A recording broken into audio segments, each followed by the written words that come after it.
Hello दोस्तों, ये Vivo V15 pro है। इसमें प्रॉब्लम है कि चार्जिंग में लगाने के बाद भी ये ऑन नहीं हो पा रहा है। बैटरी जो है 90% चार्ज दिखा रहा है लेकिन ऑन नहीं हो पा रहा है। जैसा कि देखिए, मैंने चार्जर से कनेक्ट कर दिया है और देख सकते हैं इसमें 90% के आसपास जो है वो बैटरी दिखा रहा है। मतलब फुल चार्ज के ऐसा हो रहा है, लेकिन फ़ोन जो है वो पूरी तरीके से ऑन नहीं हो पा रहा है। जैसे चलिए ऑन करके भी आपको दिखाते हैं, क्योंकि जब प्रॉब्लम को पूरी तरीके से समझेंगे तभी इसका सही सलूशन दे पाएंगे आपको। तो चलिए मैं आपको प्रॉब्लम भी पूरी तरीके से पहले दिखा देता हूँ कि इसमें आखिर प्रॉब्लम है क्या, फिर मैं इसका आगे आपको सलूशन भी बताऊँगा। तो आप वीडियो में बने रहिए।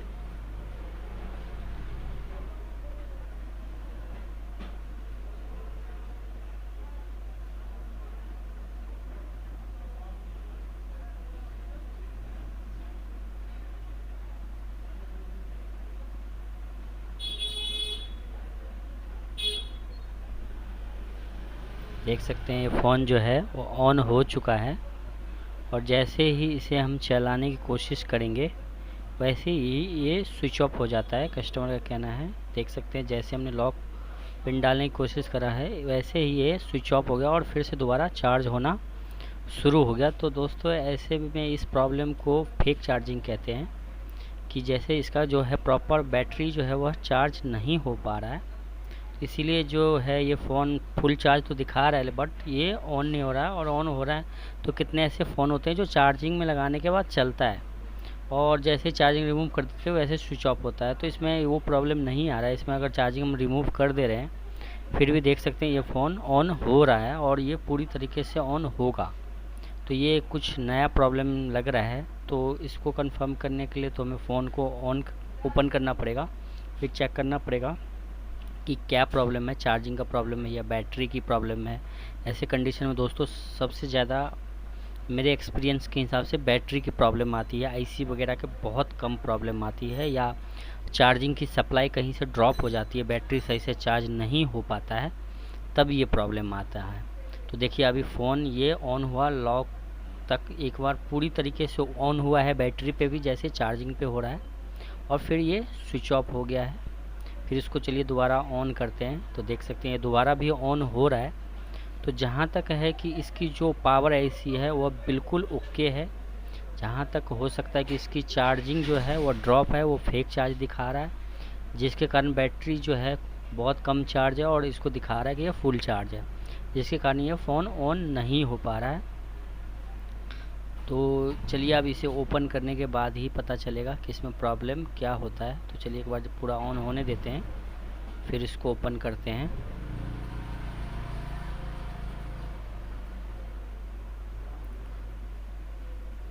ये दोबारा स्विच ऑफ हो गया। तो चलिए इसे फटाफट ऑन ही कर ले ओपन कर लेते हैं और देखते हैं कि इसके अंदर क्या प्रॉब्लम आता है, क्योंकि ये प्रॉब्लम कुछ नया प्रॉब्लम लग रहा है।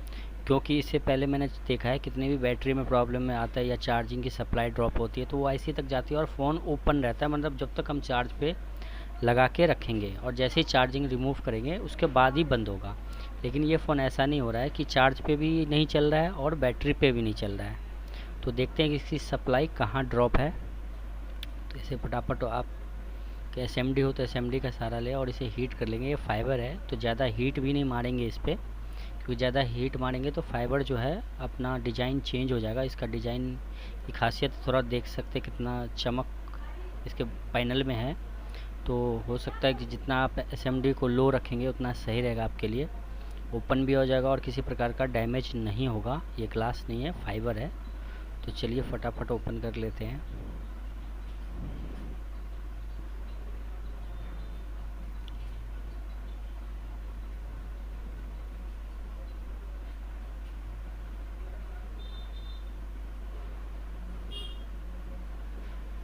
तो जितना हल्की हीट मारेंगे थोड़ा समय लगेगा, लेकिन इसे बिल्कुल ओपन होने में किसी प्रकार की प्रॉब्लम नहीं होगा। अगर हल्का हीट मारते हैं या ओपन करते हैं इसमें क्या होता है, इसके नीचे से कलर वगैरह भी छोड़ने लगता है।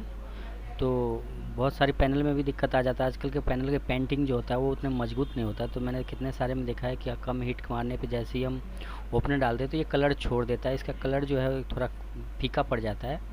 तो इसीलिए हम थोड़ा टाइम लगेगा, लेकिन इसको आराम से खोलेंगे जिससे किसी प्रकार की प्रॉब्लम ना हो।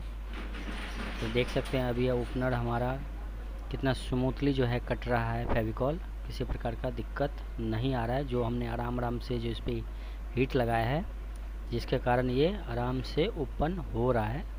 तो थोड़ा धैर्य रखें हीट मारने टाइम में, जल्दीबाजी ना करें।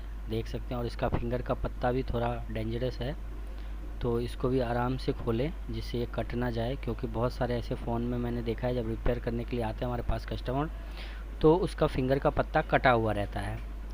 तो कहते हैं कि इससे पहले जब रिपेयर कराया था तो कट गया था। तो इसलिए आप थोड़ा ध्यान दीजिए इस पर, क्योंकि ये प्रॉब्लम अक्सर आता है कि फिंगर का पत्ता जो है खोलते टाइम कट जाता है।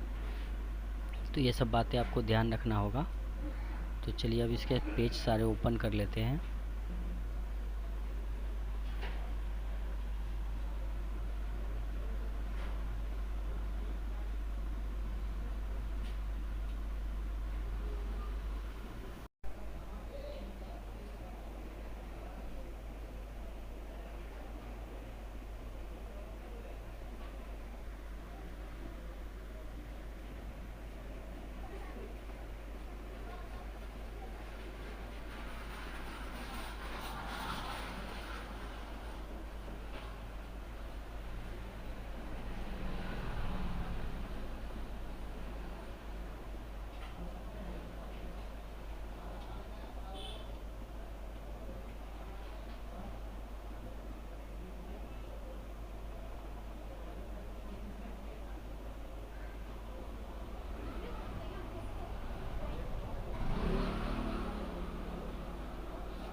देख सकते हैं दोस्तों ये पेज हमारा रिमूव हो गया और कैमरे जो है इसके बैक जो ढक्कन है उसी में लग चिपका हुआ है मजबूती से, इसके कारण ये निकल चुका है।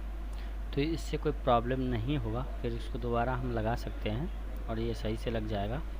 तो चलिए हम सबसे पहले बैटरी को कनेक्टर पर चेक करेंगे कि बैटरी हमारा कितना चार्ज है, और फिर चार्जिंग में भी लगा के चेक करेंगे इस पर कितना वोल्टेज आ रहा है। तभी एक बार हम दोबारा सारे जैक को भी निकाल लेंगे और फिर दोबारा लगाएंगे, क्योंकि कभी कभार होता है कि जैक भी अगर लूज कनेक्शन हो जाता है तो इस सब से भी प्रॉब्लम आ जाता है। तो इसलिए हमने सारे जैक को निकाल दिया है और दोबारा जो है बारी बारी फिर लगा देंगे। तो ये चलिए सबसे पहले हम चार्जिंग में इसको कनेक्ट करके चेक करते हैं कि हमें बैटरी कनेक्टर पे कितना वोल्टेज मिल रहा है। सबसे पहले पत्ते को ही चेक कर लेते हैं। तो पत्ते पे दोस्तों वोल्टेज सही आ रहा है, 5 वोल्ट आना चाहिए। देख सकते हैं 5.12 तक आ रहा है, ठीक है। इसमें पत्ते में हमारा कोई दिक्कत नहीं है, पत्ता हमारा बिल्कुल सही है। तो अब हम इसे कनेक्ट कर देते हैं मदरबोर्ड से। अब दोस्तों ये पावर आईसी पे करंट जाएगा डायरेक्ट, उसके बाद जो है हमारे चार्जिंग पॉइंट पे करंट आएगा। तो पत्ते को हमने इसलिए पहले चेक कर लिया क्योंकि कभी कभार पत्ते में भी डैमेज होता है या चार्जिंग पिन हमारा डैमेज है तो वो हमें पता चल जाएगा। तो इससे हमारा चार्जिंग पिन वगैरह डैमेज नहीं है। और देख सकते हैं दोस्तों हमारे चार्जिंग जैक पे भी जो है वो करंट सही दे रहा है, 4.2830 तक दे रहा है। तो बिल्कुल परफेक्ट वोल्टेज है, इसमें कोई भी कमी नहीं है। ये बैटरी को चार्ज करने के लिए बिल्कुल ओके वोल्टेज है। तो चलिए अब हम बैटरी को चेक कर लेते हैं कि बैटरी का हमारा क्या कंडीशन है, क्योंकि आईसी जो है हमारा चार्जिंग का वो पूरा परफेक्ट है, उसमें कोई भी प्रकार की दिक्कत नहीं है। तो दोस्तों हमारी बैटरी भी जो है वो भी वोल्टेज में परफेक्ट है, 4.27 है। तो इतना जो 90% अभी चार्ज जो बैटरी हमारा दिखा रहा है तो उसके हिसाब से हमारी बैटरी जो है वो बिल्कुल ओके है। तो हमारी बैटरी भी ओके है और हमारी चार्जिंग जो आईसी है और जो पावर आईसी है वो भी हमारी ओके है। तो फिर दोस्तों इसमें क्या प्रॉब्लम हो सकता है। तो दोस्तों अगर ऐसा प्रॉब्लम आपके पास आता है कभी भी तो सबसे पहले क्या करें, एक बार आप चेक कर सकते हैं कंटिन्यूटी पे सेट करके बैटरी के कनेक्टर पे जो कहीं शॉर्टिंग वगैरह या वोल्टेज क्या आ रहा है। जैसे कि आप चेक करते हैं, मोबाइल का एक हेल्थ चेकिंग होता है कि मोबाइल हमारे किस कंडीशन में है। यहाँ पे हम वोल्टेज नहीं चेक करते हैं, मोबाइल की कंडीशन चेक करते हैं। तो देख सकते हैं अभी मोबाइल का कंडीशन हमारा 1500 पे जा रहा है। तो अभी दोबारा चलिए हम चेक करते हैं। तो दोबारा दोस्तों 1500 पे आके रुक गया और फिर एक पे ही आया, दूसरी तरफ 335 तक आया। तो इस तरह से हमारा मोबाइल भी जो है वह बिल्कुल सही है। कहीं ना कहीं दोस्तों बैटरी में ही हो सकता है कि प्रॉब्लम हो सकता है, क्योंकि ये फ़ोन जो है 2-2.5 साल हो चुका है। इस फ़ोन को कस्टमर पहली बार खुलवाए हैं तो कह रहे 2.5 साल हो गया इसका। इसमें एक बार सिर्फ इन्होंने डिस्प्ले चेंज किया था और डिस्प्ले चेंज करने के बाद ही ये प्रॉब्लम कुछ दिन के बाद आना शुरू हो गया। तो दोस्तों अभी फ़ोन जो है हमारा एक तरह से ऑन भी हो रहा है, एक ही बार में जैसे हम क्लिक करते हैं वैसे ऑन भी हो जा रहा है। और चार्जिंग की सप्लाई है वो भी हमारी ओके है। और देख सकते हैं ये ऑन भी बढ़िया हो रहा है, तो इसका मतलब पावर एसी भी बिल्कुल इसकी ठीक है और बैटरी की भी सप्लाई ठीक है। तो दोस्तों अगर हम इस सिचुएशन में अगर कोई राय लेते हैं तो सबसे बेस्ट राय ये होगा कि हम सबसे पहले बैटरी को चेंज करके देखें, क्योंकि दोस्तों ये ज़्यादातर बैटरी की प्रॉब्लम होती है।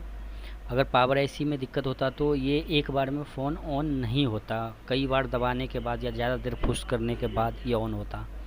या इसमें अगर चार्जिंग सप्लाई में दिक्कत होती है तो 4.2 वोल्टेज नहीं आता, इसमें कुछ कम वोल्टेज होता, 2 पॉइंट आता या 1.5 आता, तो ऐसा वोल्टेज आता। तो चार्जिंग ऐसी भी हमारा परफेक्ट है और फ़ोन भी हमारा ऑन हो रहा है। इसका मतलब है कि हमारा पावर एसी भी बिल्कुल सही है। तो हमें मदरबोर्ड से बहुत कम समस्या है और ये कंफर्म भी नहीं हो रहा है कि हमारी बैटरी भी ख़राब है, क्योंकि हमारी बैटरी भी मीटर से सही दिखा रहा है। तो चलिए हम दोबारा ऑन करके चेक कर ही लेते हैं। और जो ये हो सकता है कि लूज कनेक्शन वगैरह हो, तो हमने अभी सारे पत्ते लगा दिए हैं और ऑन भी करके देखते हैं और चलता है या नहीं चलता है। अगर लूज कनेक्शन होगा तो चल जाएगा, लेकिन ये नहीं चला, ये दोबारा स्विच ऑफ हो चुका है। तो ऐसे कंडीशन में दोस्तों मदरबोर्ड को छेड़ना सही नहीं रहेगा। हमें क्या करना होगा, एक नई बैटरी मंगा के हमें पहले नई बैटरी चेक करना होगा उससे चलता है या नहीं चलता। अगर नहीं चलता है तो उसके बाद हमें मदरबोर्ड को ओपन करके शॉर्टिंग वगैरह चेक करना पड़ेगा या डिस्प्ले भी रिमूव करके देखना पड़ेगा। तो अभी हमने इसका नया बैटरी इसमें लगाया है और देख सकते हैं ये फ़ोन सही चल गया है। तो बीच में हमने वीडियो को पॉज कर दिया था, तो इसीलिए मैं आपको बैटरी चेंज करने का नहीं दिखा पाया, क्योंकि काफ़ी लंबा वीडियो बन जाता है ये। तो इसीलिए मैंने इसे शॉर्टकट में, आप देख सकते हैं इसमें मैंने बैटरी चेंज कर दिया है और बैटरी फर्स्ट क्लास फ़ोन चल रहा है। इसमें कोई भी दिक्कत नहीं आया, कोई भी मदरबोर्ड रिपेयर हमने नहीं किया है और सिर्फ बैटरी को चेंज किया है। और देख सकते हैं फ़ोन बिल्कुल चल रहा है। अभी चार्ज पे भी हमने नहीं लगाया है, जो बैटरी की चार्जिंग है वही है और फ़ोन जो है वह बिल्कुल ओके चल रहा है, इसमें किसी प्रकार का दिक्कत नहीं है। तो हम चलिए इसे कुछ देर चला के देखते हैं कि ये हीट वगैरह हो रहा है, या अगर जैसे मदरबोर्ड में दिक्कत होगा तो अभी बैटरी की पावर है तो ये चला देगा फ़ोन को कुछ समय के लिए, या हीट होगा तो ये ज़्यादा देर नहीं चलेगा, कुछ ही समय चलेगा, कुछ समय में ये दोबारा स्विच ऑफ हो जाएगा या प्रॉब्लम होगा। ऐसे कंडीशन रेडमी के 9 पावर मोबाइल में देखने को मिलता है ये प्रॉब्लम, कि जैसे अगर डेड सेट होता है तो उसे हम बैटरी चेंज करते हैं तो वो चालू हो जाता है।